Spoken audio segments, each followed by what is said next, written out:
നമ്മളെ വിളിക്കുന്ന പേരടക്കം ബ്ലാക്കി, വൈറ്റി, cockroach, fat, thin, lean, ഒരു കുട്ടീനെ യു ലുക്ക് സോ തിൻ, അറിയോ ക്യാൻസർ പേഷ്യന്റ്, അതടക്കം പ്രിന്റ് ചെയ്ത് നമ്മൾ കൊടുത്തിട്ടുണ്ട്. നിതിൻ രാജിൻ്റെ ആത്മഹത്യ വളരെ ദുഃഖകരമായൊരു വാർത്തയാണ്.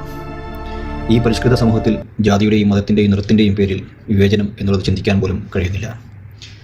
നമ്മുടെ രാജ്യത്ത് ഇതിനെയൊക്കെ നേരിടാൻ ശക്തമായ നിയമങ്ങൾ ഉണ്ടെന്ന് അറിയാത്തവരല്ല ഈ അധ്യാപക വേഷം കെട്ടിയ വർഗീയവാദികൾ. അവർക്ക് ഇങ്ങനെ പറയാനും അധിക്ഷേപിക്കാനും പരിഹസിക്കാനും കഴിയുന്നുവെങ്കിൽ ഇവരുടെ ഉള്ളിൽ എത്രമാത്രം ജാതി മേൽക്കോയ്മ അടിഞ്ഞുകൂടിയിട്ടുണ്ടാകും. കേരളത്തിൻ്റെ മണ്ണിൽ ഇത്തരം പ്രവർത്തകർക്ക് സ്ഥാനമില്ല.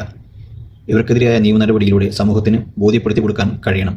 ഇവിടെ താഴ്ന്ന ജാതിയെന്നോ ഉയർന്ന ജാതിയെന്നോ എന്ന തരംതിരിവ് അംഗീകരിച്ചു കൊടുക്കാൻ കഴിയില്ല. എല്ലാവരുടെയും ചോരയുടെ നിറം ചുവപ്പാണ്. ഉയർന്ന ജാതി എന്ന ബോധം അവൻ തലയിൽ ചൂടിക്കോട്ടെ, നമ്മളത് അംഗീകരിച്ച് കൊടുക്കാതിരുന്നാലും മതി. നട്ടല് നേർന്നു തന്നെ നിൽക്കണം. അവർ ഉയർത്തുന്ന ജാതി എന്ന നമ്മുടെ ഉള്ളിലെ വിധേയത്വം ആദ്യം ഒഴിവാക്കണം.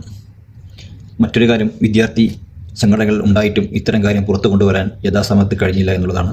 ഇപ്പോൾ പ്രതികരിക്കുന്ന വിദ്യാർത്ഥികൾക്ക് പോലും അതിന് കഴിഞ്ഞില്ല. ഇത് മുമ്പേ ചെയ്തുകയായിരുന്നെങ്കിൽ ഈയൊരു നിതിൻ രാജ് എന്ന സുഹൃത്ത് സഹപാഠി നിങ്ങൾക്ക് നഷ്ടപ്പെടുകയില്ലായിരുന്നു.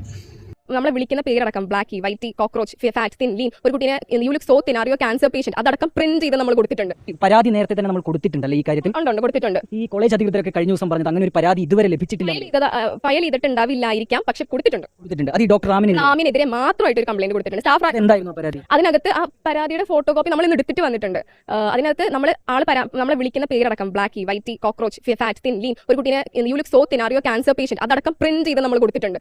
അതിന് ഫയൽ ചെയ്തിട്ടുണ്ടോ നമുക്കറിയില്ല, നമ്മൾ ഇന്ന് കൊടുത്തിട്ടുണ്ട്. എന്തെങ്കിലും പ്രത്യേകിച്ച് കാരണമുണ്ട് ഇവരിങ്ങനെ അധിക്ഷേപിക്കാൻ? എല്ലാവരും ഇങ്ങനെ അധിക്ഷേപിക്കാം? എല്ലാവരും അധിക്ഷേപിക്കും. എനിക്ക് പേഴ്സണലി ഫീൽ ചെയ്യുന്നത് ഈ കോളേജിൽ ആദ്യമായിട്ടായിരിക്കും ഒരു കുട്ടി നിതിൻ ആളുടെ അടുത്ത് താൻ പോടോ, താൻ തന്നെ പണി നോക്കി പോടോ എന്ന് പറഞ്ഞിട്ടുണ്ടാവും. ബാക്കി എല്ലാവരും കേട്ട് നിന്നിട്ടുണ്ട്. നിതിൻ മാത്രമാണ് പ്രതികരിച്ചത്? നിതിൻ പ്രതികരിച്ചിരുന്നു, ഉറപ്പാണ്. അവൻ മരിക്കുന്നതിന്റെ തലേ ദിവസം ഞാൻ അവന്റെ ഫ്രണ്ടിനോട് കണ്ടപ്പോൾ ചോദിച്ചു, നിതിൻ എന്ത് പറയണോ, അവൻ എന്തായി എന്നൊക്കെ ചോദിച്ചപ്പോൾ അവൻ പറഞ്ഞത് അങ്ങനെ റാം സാറായിട്ട് എന്തോ പ്രശ്നമായി.